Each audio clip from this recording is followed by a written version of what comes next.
प्रधानमंत्री नरेंद्र मोदी इस समय डेनमार्क में है। कोपेनहेगन में डेनमार्क की प्रधानमंत्री ने प्रधानमंत्री नरेंद्र मोदी का एयरपोर्ट आकर स्वागत किया। यह बहुत ही महत्वपूर्ण पड़ाव है प्रधानमंत्री नरेंद्र मोदी की यात्रा का। डेनमार्क में भारतीय समय के मुताबिक 2 बजे कोपेनहेगन पर वो उतरे। उनकी अगवानी खुद डेनमार्क की प्रधानमंत्री मेटे फ्रेडरिक्सन ने की और अब से थोड़ी ही देर में साझा संबोधन होगा प्रधानमंत्री नरेंद्र मोदी का और डेनमार्क की प्रधानमंत्री मेटे फ्रेडरिक्सन का।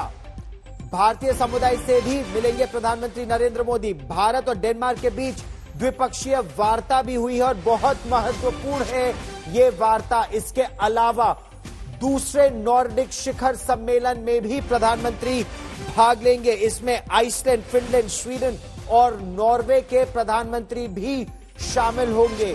नॉर्डिक देशों के साथ भारत की बहुत महत्वपूर्ण साझेदारी इस समय चल भी रही है, चाहे वो जल जीवन मिशन की हम बात करें या फिर डिजिटल इंडिया की। ये केवल निवेश की बात नहीं, ये बात और भी महत्वपूर्ण है पर्यावरण को लेकर। और भारत और डेनमार्क, अगर दोनों देशों की बात की जाए तो भारत और Denmark bilateral green strategic partners है, यानी पूरी पृथ्वी को, पर्यावरण को किस तरह से और सुधारा जा सकता है।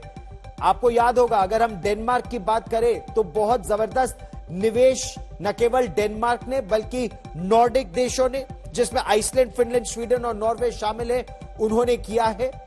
ये जो तस्वीर आप देख रहे हैं, एक तरफ प्रधानमंत्री नरेंद्र मोदी का भव्य स्वागत, डेनमार्क की प्रधानमंत्री मेटे फ्रेडरिक्सन, ये आप उनको देख रहे हैं इन तस्वीरों में, खुद पहुंची थी भारत के प्रधानमंत्री नरेंद्र मोदी का स्वागत करने के लिए। और ये दोनों देशों के बीच जो मजबूत रिश्ते हैं उसे दर्शाता है।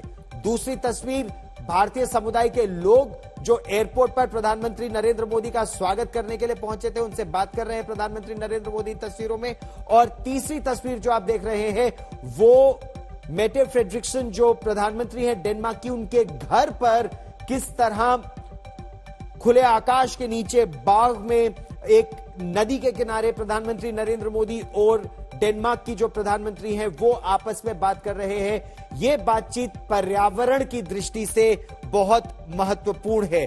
भारत और डेनमार्क सितंबर 2020 से लेकर एक ग्रीन स्ट्रेटेजिक पार्टनरशिप दोनों देशों के बीच चल भी रही है और इसमें ये जो साझा प्लान है पर्यावरण को लेकर, इसके बाकायदा रोड मैप है कि 5 साल में क्या क्या दोनों देश हासिल करेंगे, न केवल अपने देशों में बल्कि विश्व के लिए। इसके अलावा डेनमार्क की करीब 200 कंपनियां हैं जिन्होंने इस समय भारत में निवेश किया हुआ है, चाहे वो मेक इन इंडिया प्रोजेक्ट हो, चाहे डिजिटल इंडिया हो या फिर बहुत महत्वपूर्ण जल जीवन मिशन और हर घर जल।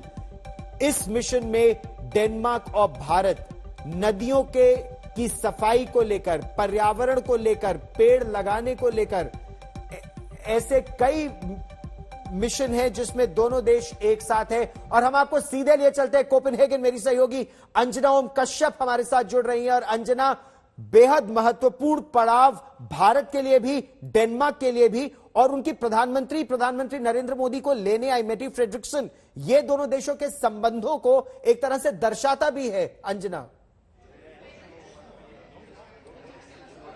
बिल्कुल, और दोनों देशों के रिश्तों को लेकर इरादे भी दर्शाता है। ये साफ था जब प्रधानमंत्री यहाँ की मेटे फ्रेडरिक्सन खुद गई एयरपोर्ट प्रधानमंत्री नरेंद्र मोदी को रिसीव करने के लिए। हम लोग इस वक्त उसी कासल में मौजूद हैं जिसकी तस्वीरें आप देख रहे हैं। बाहर घूमते हुए आपको दोनों प्रधानमंत्री दिख रहे हैं। यहीं पर कुछ देर में ब्रीफिंग होने वाली है दोनों प्रधानमंत्रियों की तरफ से।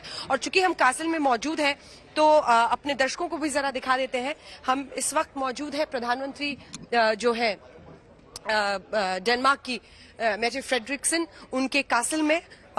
ये देखिए, ये नजारा आपको हम दिखा देते हैं एक बार फिर से। यहीं पर वो बातचीत हुई है और इसी के अलग अलग हिस्सों में प्रधानमंत्री नरेंद्र मोदी और मेटे फ्रेडरिक्सन दोनों अलग अलग जगहों पर घूमते हुए नजारा। ये जगह भी ऐसी है गौरव, ये जगह भी ऐसी है, आपको दिखा रहे हैं हम तस्वीरें। ये कासल वाला हिस्सा तो है ही, इधर से अगर दिखा दें आपको, ये चारों तरफ जंगल है इसके, और बिल्कुल जंगलों के बीच में एक ऊंची सी जगह पर ये कासल उनका बना हुआ है और यहीं पर वो रहती हैं। तो प्रधानमंत्री नरेंद्र मोदी को वो इस बारे में भी पूरा घुमा के दिखा रही थी, बता रही थी। लेकिन अब दोनों देशों के रिश्तों पर बात करते हैं और जिसका जिक्र मैं बार बार कर रही हूँ, क्योंकि मैं जब जैसे ही आई तो जो यहाँ डेनमार्क के जर्नलिस्ट थे वो बार बार पूछ रहे थे कि किम डेवी कितना क्रूशियल होगा। 1995 में पुरुलिया में हथियार गिराने का वो आरोपी है, उसके प्रत्यर्पण को लेकर विवाद हुआ दोनों देशों के बीच में। 20 साल तक कोई बायलैटरल अभी नहीं हुआ था। 2002 में अटल बिहारी वाजपेयी आए थे, उसके बाद मनमोहन सिंह जरूर आए बतौर प्रधानमंत्री, लेकिन वो यूनाइटेड नेशंस के क्लाइमेट चेंज वाली बैठक में आए थे, तो बातचीत नहीं हुई। ये बायलैटरल 20 सालों के बाद दोनों देशों के बीच में हो रही है। रिश्ते कैसे बेहतर होंगे, क्या उसका रोड मैप बनेगा, ग्रीन एनर्जी को लेकर बहुत ज्यादा यहां पर दिख रहा है। क्योंकि आज हमने सीईओ डालमिया सीमेंट की भी बात की, जो कि यहां पर मौजूद है। एमओयू जो साइन हो रहा है वो सब कुछ है कि ग्रीन एनर्जी, रिन्यूएबल एनर्जी, कैसे कार्बन फुटप्रिंट को कम किया जाए और बेहतरी की जाए, इन सब पर बहुत ज्यादा फोकस है। तो इसी के जरिए मुझे लगता है दोनों देशों के रिश्ते को कैसे और आगे ले जाएं। और जो एमओयूज का जिक्र बता रहे थे वो कि यहां पर भी किया जा सकता है। कुछ ही देर में वो प्रेस ब्रीफिंग होगी। हमने जर्मनी का हाई पॉइंट क्या देखा गौरव? हमने जर्मनी का हाई पॉइंट ये देखा कि दोनों देशों के बीच में रिश्ता मजबूत करना है। आपका रूस यूक्रेन पर स्वतंत्र आपकी विदेश नीति है, उसका सम्मान करना होगा और यही हुआ।